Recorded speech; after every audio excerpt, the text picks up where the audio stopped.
We're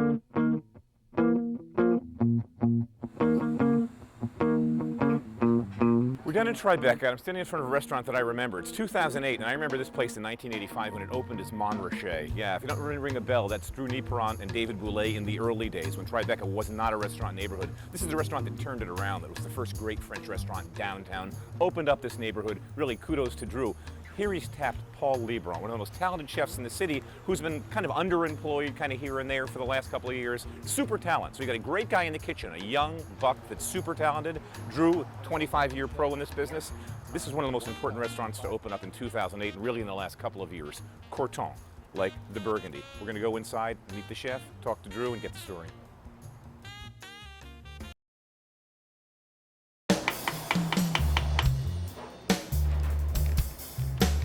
This is a huge opening. This space, this is the restaurant we're sitting on, the old Montrachet, big piece of history. Talk about your evolution a little bit, about coming to the city, about bouncing around, what you've learned and what you guys are trying to pull off here, and what I think successfully. The difference, I think, between now and, let's say, Papillon. Papillon was within 6 months of 9/11, which was, New York-based, whole different mentality, and a huge impact on everybody who worked in the city in the high-end, echelons of the food world. So you learn a lot from that, and several restaurants, later, and owners and partners that were flaky or whatever else, and I think what we're doing here is obviously with the financial crisis that's going on right now, it's who could have known? But it's not exactly planned, but in a way it's a good thing, because I think people need to have an escape. I think people need to have something to go to kind of forget what's going on. There are obviously those restaurants per se, etc., which are like that, but I think what we're offering here is a comparable experience, but at a much more approachable price point and commitment from the diner. It's not a 4-hour commitment to come in and have dinner here. But I think it fits the tone of what's happening in New York right now. So it's the right timing, I think, more than anything else. Nantucket scallops, there's a Nantucket scallop tartare. Abbey sweet shrimp, yep. Sweet shrimp, yep. Little radishes, which are dressed with fresh winter citruses. And then Arnie's putting on little rocket leaves, shiso. There's a little bit of lemon balm, a little bit of salad bonnet. And there's an uni cream, which goes in the center. Finally, we get the scallop tartare and then the scallops here, just from the plancha, barely set. Those are shaved Marcona almonds, which is going to give a nice flavor component and a great texture component. That's a gorgeous plate of food, Paul. Thank you. So tell me, for the uninitiated, I'm looking at that thinking, oh, how cute, little poached eggs. You were just making cheese or something there. What were you doing over there? These are called burrata spheres. It's just a mixture of straight burrata, a little bit of water to get it to the... So you take burrata, which is this almost like a mozzarella cheese with kind of a liquid center, re-liquefy it with a little water. And then this is an alginate and water mix. It's that's basically all it is. And it forms a skin on the outside, keeps the inside nice and liquidy, so it just pops when you... How cool. Like a little burrata ball that's individual and tiny and delicious. When this is done, I'll bring it over and Paul will describe it to us. This is Maine lobster, poached in the butter, a la Thomas, with black champêtre, salsify underneath, lobster claws. This is a tarragon mustard puree, hint of espelette pepper.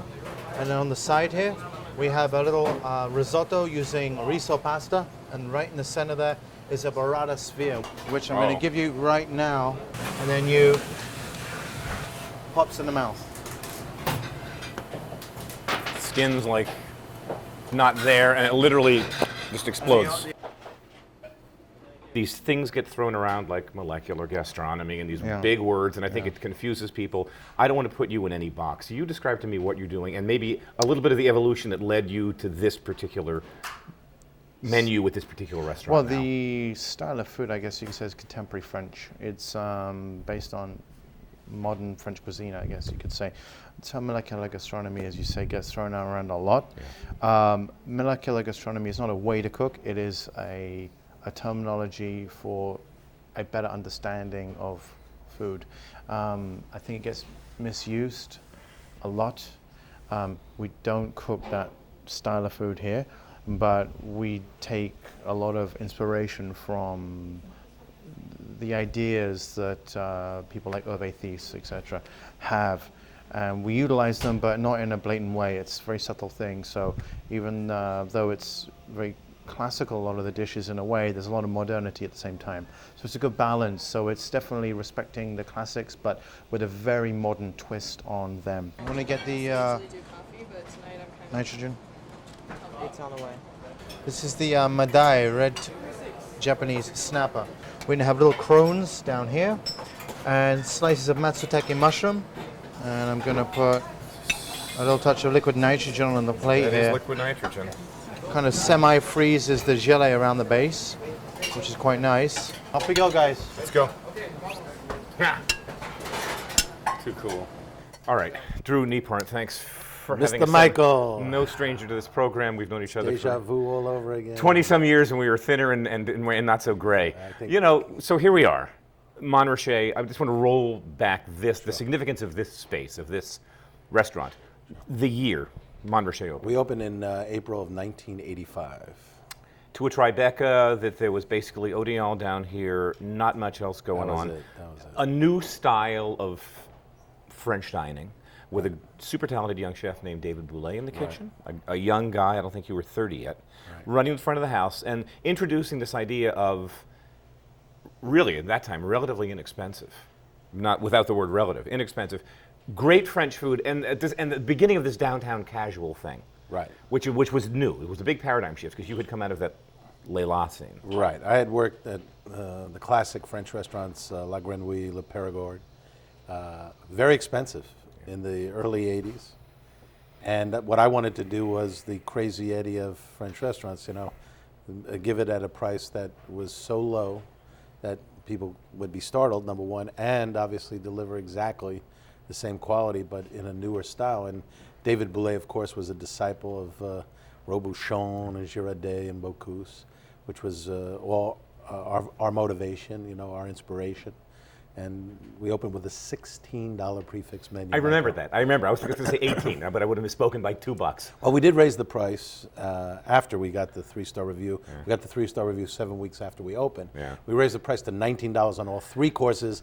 And of course, there was a disclaimer in the New York Times saying that he had gotten a lot of complaints about that $3 price hike on 3 courses. Yeah, well, no comment. That just shows you the times. 19, how different it was. Yeah. But after 21 years, I think we realized that we had to update it. So we had a little sabbatical. And then we found the most talented chef in America and rechristened it another Burgundian village rather than Montrachet, Corton. And it just feels really good. It feels really right now. So, there's a lot going on this plate, pal. yeah, there is. This is a lot This of is mise en place. the garden dish, and this is a little bit of everything of what's in season right now. The food here is what we hang our hat on. And I think I've opened 31 restaurants in 23 years. That's squash right there. Baby Thumbelina carrots right here. I've always started off with one premise, that the food had to be great.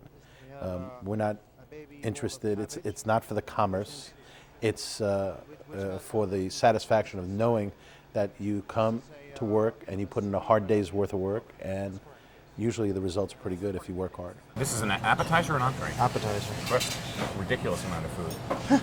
Probably the most labor-intensive dish in New York City. What have we there? This is a piece of the cabbage, which is dried very slowly with Espelette pepper on it. It's like dehydrated cabbage leaf. Yep. And then this is bay leaf salt, which we make here ourselves. That's gorgeous. And That's gorgeous. That's a ridiculous amount of mise en place. And That gives me a it's- headache thinking about it, honestly. but it's worth it. When you eat it, there's nothing in the city like this. So You know, I wanted to see with this if I could walk again. You know, it really is a little bit like walking again. Why? Because I've done all these restaurants, but this one was my first. In most cases, people looked at me and they said, you know, why are you doing this? Most people thought I was crazy, including my immediate family, my wife and my kids. But the one thing I will tell you is there's nothing more gratifying than getting back to basics and learning, because Paul's approach to food is a totally totally opens a whole new book up to me. I mean, if you look, and you'll be in the kitchen, and you'll be observing, there are no ovens. There are no conventional cooking utensils in there other than pots and pans. But the product that comes out is so visually arresting, so delicious, and so unique to his style, yet adapted from the classics. So, I mean, it's special. Complete makeover of this place. I remember the old kitchen, and dude, it was dookie. It was not a nice kitchen, impossible kitchen to work in, really, by today's standards. So you got a blank slate. Tell me how you designed this, because it's unusual. Not a lot of open, actually no open burners, and not a whole lot of like traditional cooktops. Tell me about this design. No. This is it's like a nice blank canvas, as it were, to design with. And it's a square room.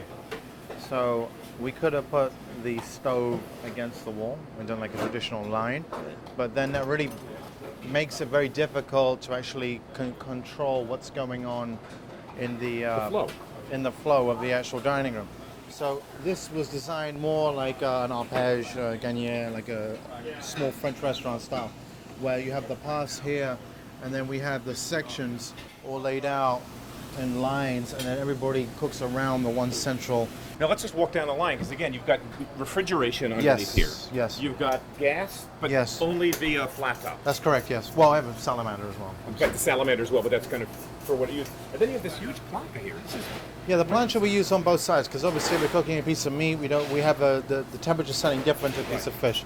So this is a dual plancha, and you have hot spots like right here and on the other side there. And they're cooked, there's little Nantucket scallops, for example, this evening over here. So, yeah. And what am I going to see sauce-wise? Because this thing, it's moved so much in the last, 10 or 12 years. The whole idea of sauce cookery, no more bain-maries, no more big reductions, no more veal this is feet and all oxtail. à la minute. We keep it fresh, clean, every day, fresh, every day. We really want to get away from the bubbling stock pots on the stove. The fact that we don't have much room, but the bubbling stock pots on the stove for 3 days at a time. Right. Get away from that and get away to very clean, light flavors that you can come in and have a tasting menu and not be rolled out of here. Well, we do slow temperature control cooking here with the circulators here. We have 2 different temperatures that we utilize for the various products. You start from a higher temperature and you bring the temperature down gradually through the meat. Right, not the other way around, which is the old style. Exactly. Yeah. So that's why we have this set up here as opposed to just one, for example. And these are a combination of it's a heater and it's a circulator, so it's keeping this water moving and it's keeping a constant temperature to a tenth of a degree. Exactly, which is what this is for. This is what we measure our probe thermometer. And I'm looking here, what are these little squeeze tubes? Just little sauces? These are little vinegars, different for additional to the sauces. All right, this is the meat side? Yes. Gotcha, man. So, Michael. That is a monster. So this is the classic, wow, that's a ridiculous truffle. This is the Burgundian Tubal melanosporum, the Perigordine truffle, the classic big French. The white Italian truffles, tuber, not Estevium, that's a summer truffle. Those are usually shaved, eaten raw. This is cooked or can be eaten raw, but perfume is just amazing. This is a huge truffle. I'm gonna eat this.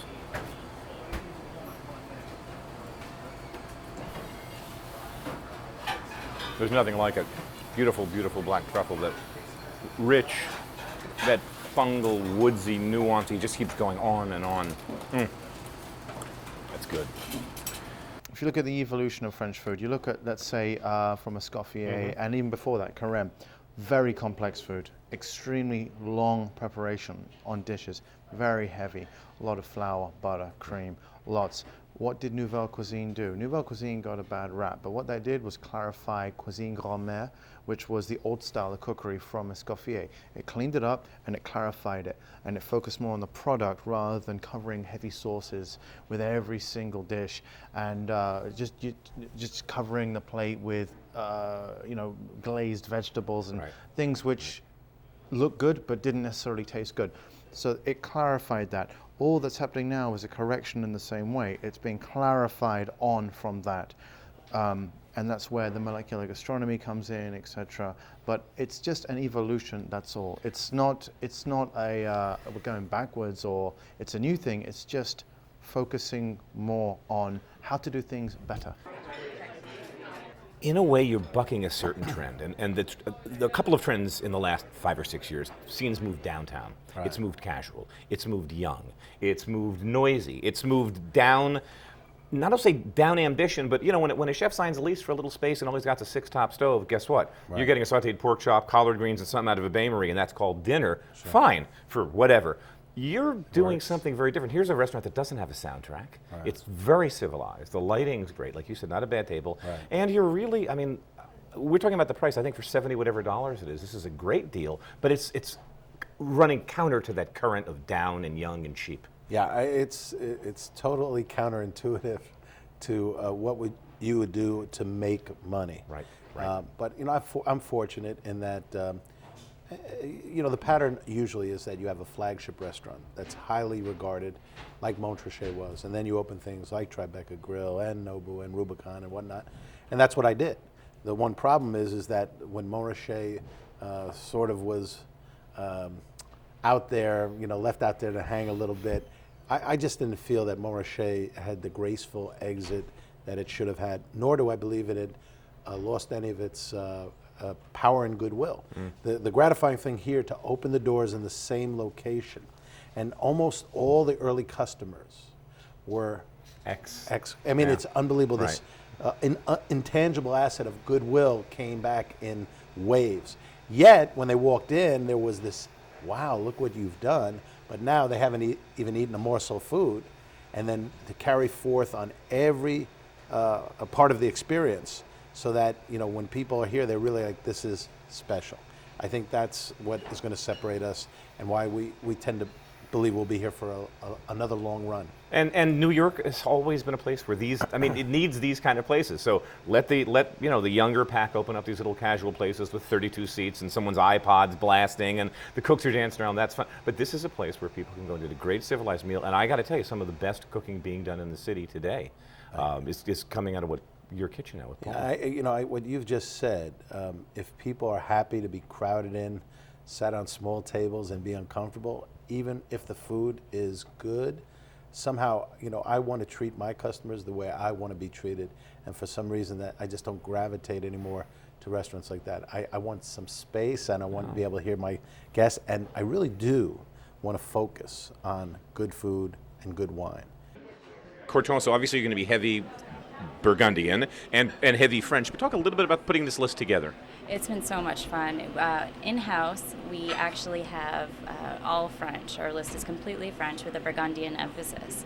And we also feature about 30 to 40 selections that we call country wines. So they feature small appellations, indigenous varietals, smaller producers, wines that people might not have heard of before, but that are delicious and complement Paul's food so well, I think. And usually those wines, because again, I mean, there's no rap against Burgundy. Probably the best winemaking in the world is taking place in Burgundy today, but at a price. Yes. So when you get into these satellite appellations and lesser appellations, you end up with these, you find these wonderful little craftsman and women winemakers, and there's great value there, no? Such wonderful value, and the wines are nothing to look past. I think that they each should be enjoyed, and of course, you know, given the opportunity, I would drink great Grand Cru Burgundy every day, but I still think that these wines are little stars.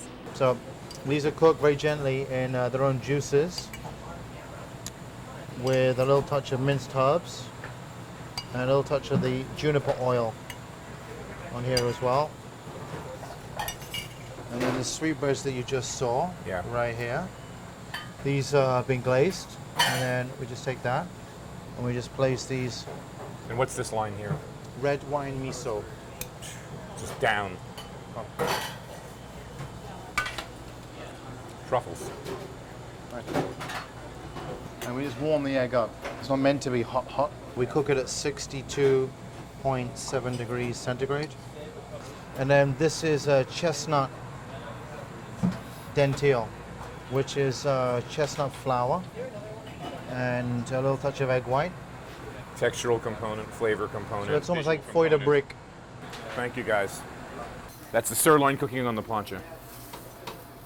That's for the beef plate? Yes, sir. And that's been cooked sous vide up till now. Now it's just getting to my yard. Talk to me, Daddy-O. You're on mic. What's up? Okay, so we have here a sweet potato and truffle puree. So back to what you were saying before. Here we're picking up a beef dish. Yep. And we're saying, okay, we haven't lost touch of Carême, Escoffier, Ferdinand Point, the Nouvelle guys to today. We've got a pomme fondant, which could have just as easily a generation or two ago have Exactly. been Dauphinoise gratinée. Pearl onion classic beef garnish. Exactly. Another... a little glazed fig, the red wine element of a dish. Red wine, traditional. It's just braised with red wine, port. And then we have a little horseradish marrow-bone crust over the top of a piece of short rib. And the short rib's cooked under vacuum. So it has a very different texture to doing it traditionally, which we then glaze with a little touch of olive So you've got oil. so this is rich meat, little horseradish, almost cut that on the gratin, Exactly. marrow to add more richness to it. So it's like this combination. Exactly. Meat's gonna Now be the like- whole idea for this is almost like cubism, this particular dish. And then a beautiful piece Yeah, you of... see that you can only get that by cooking really sous vide. That idea that it's a point from It's a perfect end to rosé. end, perfect. then If this we came take out of it the all- oven, it'd be purple in the middle, gray on the outside, and you see that color somewhere. And what are these here, little This guys? is little Paris mushrooms. It's just classic, straight up. Yep. Champignon pavé. Cut. What's the dust on top? Cocoa. And, Get sauce table side. Yep. And this is the, let me give you some. You have the jus, please? Yeah. Velouté. Oh, yeah, with a truffle. It's very clean, very clean. This is the turbo. This is actually cooked with a piece of brioche, as you see on the top here. We actually cook the fish, poach it, and then it's cooked with a beautiful, very fine piece of brioche right on there, and that sits beautifully in the center of the plate, like so. What are the little side dish gnocchi? This is gnocchi with serrano ham and little leaves of bok choy. Part of the tasting menu? Yes, that's right. Nasturtium, and then a little crispy piece of squash right on top there, which complements the crispy of that and the soft gnocchi as well. Ah, So I gnocchi like goes to with do. this as well. I like to do, a Textures. puree and crisp. You have, Crunch. yeah. Oh, What do we have in the bottom of this little cup? This is a lime and all the aromatics of a green curry infused and made into a fluid gel with black tapioca pearls to replicate a bubble tea. And then we're going to top it with a little coconut. Foamy coconutty? Yeah, just a little light mousse to give it some body and some texture, so it's not necessarily like a tea. Little togarashi, Japanese pepper. That just sort of cleanses the palate, hits a bunch of points. Not too sweet, not too filling, light, and a little bit of lime zest off the microplane. Beautiful.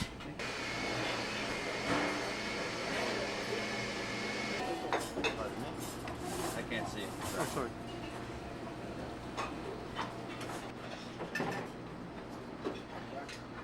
It's a apple chip, a caramelized apple, walnut nougatine, and then there'll be a soursop ice cream on top. Sour sop. I haven't heard Cherimoya. Yeah, whoa, sour sop. Bingo. That's what we were waiting for. Sour sop ice cream. All right. Sour sop ice cream ever.